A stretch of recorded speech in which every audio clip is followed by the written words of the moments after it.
Buluvinaka. I'm Dr. Alipate, and today I'm going to be presenting on exercise as medicine.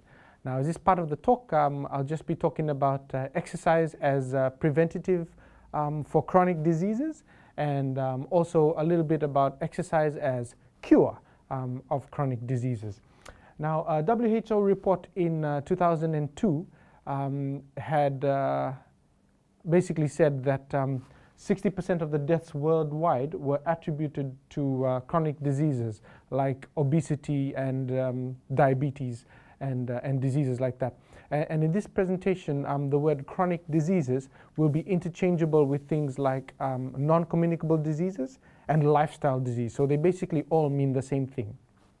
Now that was statistics from 2002, but recently, as recent as 2017, they've revised this figure, and they're saying that now 70% of the world's population have passed away as a result of chronic diseases or non-communicable diseases. So that's quite significant in just a few years.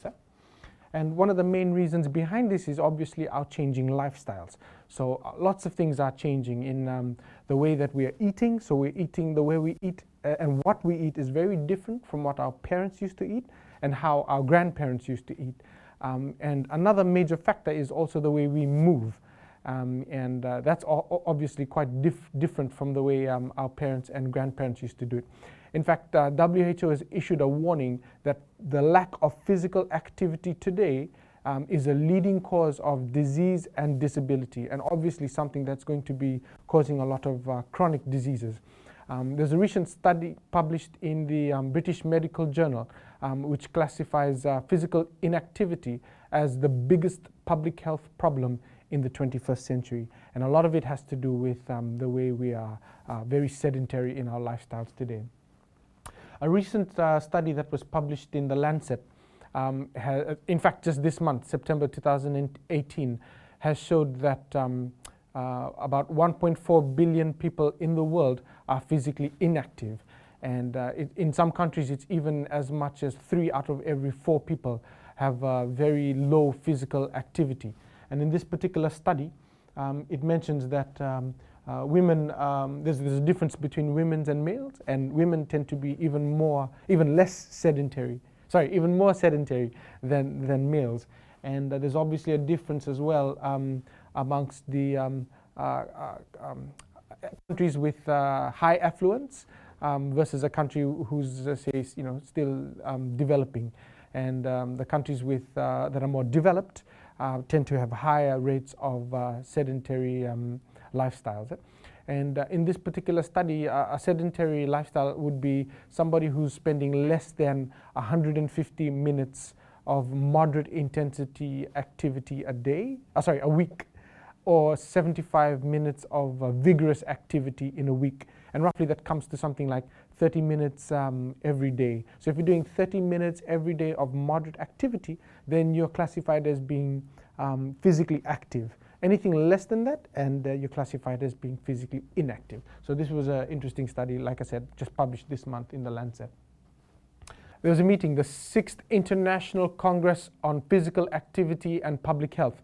And this was held in Bangkok, and there were 72 countries from around the world that were present. And the people at the meeting decided that they would endorse the urgency of this developing non-communicable disease crisis. And these were things, they looked at things like diabetes, heart disease, cancer, Alzheimer's, dementia.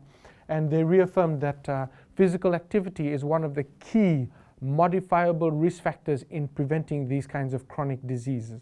Now, a modifiable risk factor is basically something that's well within our control, like, for example, physical activity or how active you are. So if you are an active person and you spend around 30 minutes a day in a moderate activity, that's basically classed as physical activity. And if you're very inactive, then you increase your risk of chronic diseases.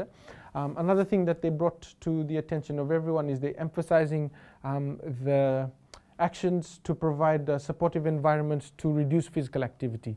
And that's part of the problem, in that where we work or where we live, the environment there is not so conducive to physical activity. Like, for example, you sit in your office and you have printer right next to you, you've got your computer, your phone, everything is right next to you and it's well within your reach. So you can just sit and do things. And while that may be convenient, it's actually bad for you because it increases your sitting time. And obviously the less physically active you are, the higher your risk of chronic diseases. So we've just concluded that physical activity is something that is modifiable. It's a risk factor that's modifiable and it can prevent chronic diseases. The question that we have now is whether physical activity can be used as a cure for these same chronic diseases. Okay, so this is a slide of the top 10 most common diseases or diseases that kill people in Fiji. And if you look at the list of the 10, you'll notice that the top 8 are actually chronic diseases or non-communicable diseases or diseases of lifestyle. And there's no question really that diabetes is the number one ranking disease. In fact, an article published in the Lancet looked at the rate of amputations, and Fiji was amputating like one limb or one toe every 12 hours. That was in 2002. And diabetes has really, anecdotal evidence from some surgeons actually suggest that 80% of the patients admitted at the Colonial War Memorial Hospital, which is the main hospital in Fiji, 80% of the patients in the actual surgical ward are, have some sort of diabetes complication or, have diabetes themselves. And that's quite a staggering statistic to have on a country like Fiji. Yeah? Okay, so we're looking at a study that was published in the American College of Sports Medicine and also the American Diabetes Association. And the study looked specifically at exercise or physical activity and type 2 diabetes.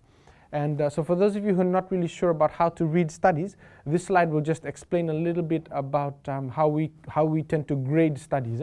So if you're looking at one of the ACSM ones, it's graded by letters, so you have A to D. So the more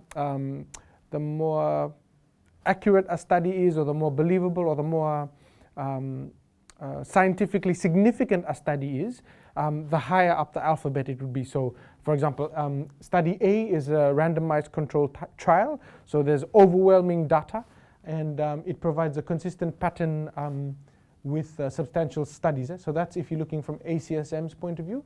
From ADA point of view, it's the evidence from that study is clear, well-grounded, randomized controlled trials.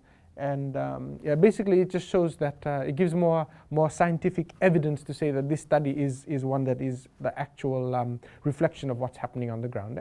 Now the reason why I'm showing you that is because when you look at the evidence for studies based on exercise and type 2 diabetes, all of them are grade A, as you can see, and it looks at things like physical exercise causes increased glucose uptake into the muscles, which means that obviously physical exercise makes the sugar inside the blood get used up in the muscles, which is what's supposed to be happening. So sugar basically shouldn't be staying in your blood vessels for too long, because that's how it leads to diabetes. So it needs to be used up. The other thing that physical exercise does, which is mentioned in this particular reflection of the study, is that it helps the liver to recycle glucose a little bit better. So the liver's job is to store glucose, or to take it out of storage and convert it back into glucose so that it's used by the body. So physical exercise actually encourages the liver to carry out its job very well. And if you notice, that's very significant in that it's level A. Yeah? The other thing that physical activity does is it says if you do at least 2.5 hours per week of physical activity, then it helps in preventing type 2 diabetes. And for those patients who have type 2 diabetes, it actually reduces the amount of medicine that you require. And again, that's a grade A classification of that study. So it's something that we can believe in very well. So that's diabetes. Now, when you're looking down the line of all the causes of chronic disease in Fiji, you can't go past heart disease. All right, so let's look at some heart disease statistics. Now, before, when you're talking about heart disease, somebody who's had a heart attack or something, doctors in the past would say things like, oh, he's got a weak heart now, so he shouldn't do physical exercise, or he shouldn't overexert himself. Okay, that was back then. Now we know that that's absolutely incorrect information. If you look at this study that was published in the World Journal of Cardiology, you'll see that it talks about cardiac remodeling and physical training. So basically, cardiac remodeling is something that happens after you get a heart attack. All right, so let's leave heart attack for a side and come to just a normal wound on your skin. So when you get a cut on your skin, the cut is replaced, eventually the skin changes, and you get a scar tissue that forms, okay? And the scar tissue is obviously different type of tissue from the skin that was there originally. Now the same principle happens inside your heart. When you have a heart attack and part of the heart gets damaged, it gets replaced by scar tissue. And that's what remodeling refers to. Now what the study is saying is that when you practice good physical exercise after a heart attack, it actually encourages positive remodeling. So you can have negative remodeling where you have the formation of the scar tissue that prevents the heart from pumping properly, and obviously that will inhibit the cardiac function. But in somebody who has done exercise following a heart attack, the remodeling happens, but it doesn't affect cardiac function. In fact, it could help improve cardiac function. And that's basically what the heading of the study talks about. And so what they said basically is that exercise training is actually beneficial because it helps positive remodeling of the heart, and it improves cardiac function. Now when they talk about physical exercise in somebody who's just had a heart attack, they don't mean that he's got a heart attack and he's going to have to go out and run a marathon. No, it's exercise initially limits within pain tolerance or shortness of breath, because they still have had a heart attack, so you still need to take it easy. But as long as you're doing the physical activity within their limits that they can cope with. And again, and so the target for the patient who's just had a heart attack would just be a little bit of walking, just a bit of exercise, as long as they don't get any chest pain. And the ultimate target is trying to aim for the 30 minutes a day for at least 5 days a week of moderate intensity.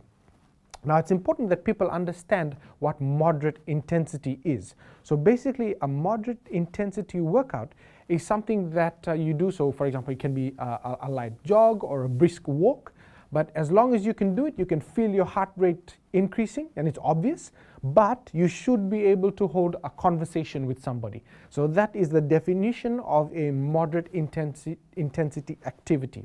So if you can do that for 30 minutes every day, that's all you need, and you'll be classified as a physically active person. Okay, so exercise is definitely beneficial for you even if you've had a heart attack.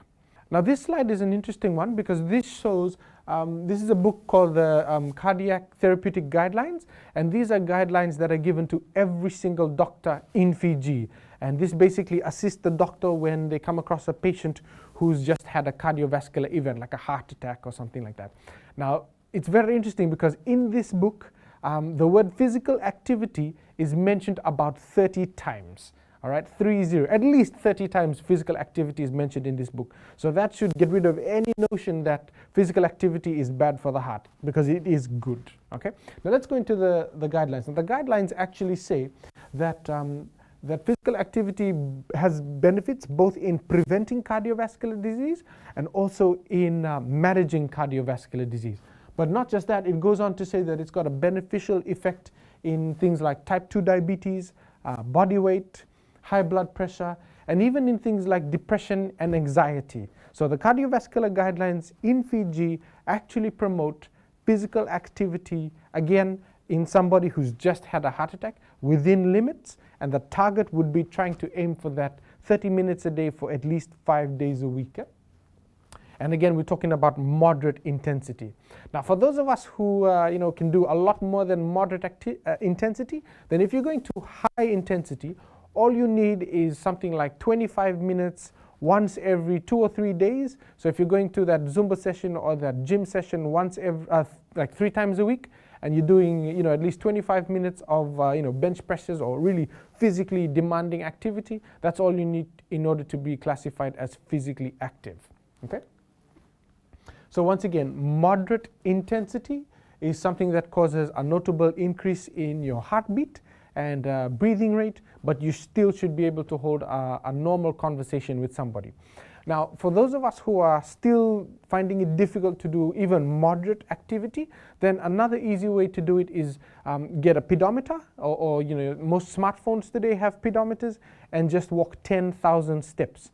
As shown on the slide, if you're doing at least 10,000 steps, then you have a very active lifestyle, and that's very similar to a moderate intensity. Now, if you're doing anything more than 12,000 steps a day, then you've got a very active lifestyle. So again, for those of us who can't do the moderate or intense lifestyle, intense physical activity, all you need to do is just walk at least a minimum of 10,000 steps. That's good news, isn't it?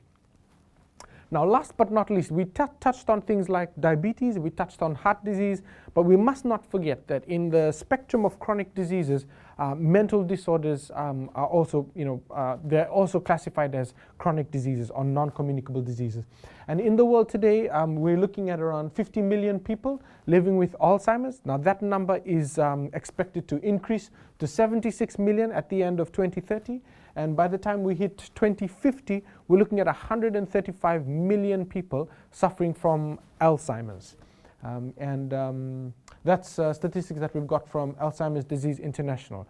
And so physical activity is really good for the brain. According to the brain function specialist, Dr. Arlene Taylor, she suggests that physical activity is good because it tones your body, and it brings, it clears out the dirt from your brains, and it increases the blood flow to your brain, so therefore your brain gets more nutrients, so your brain stays healthy. A healthy brain will not develop Alzheimer's or mental disorders.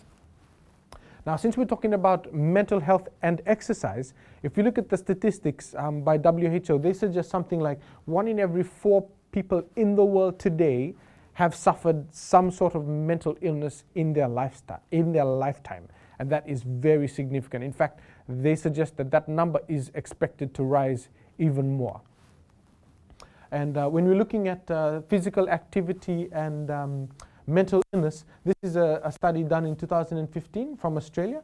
And basically, the evidence there supports physical activity programs as a support treatment to things like mental diseases like depression, schizophrenia, post-traumatic stress disorder, and even substance abuse. So this is proof that physical activity is actually good for mental diseases as well.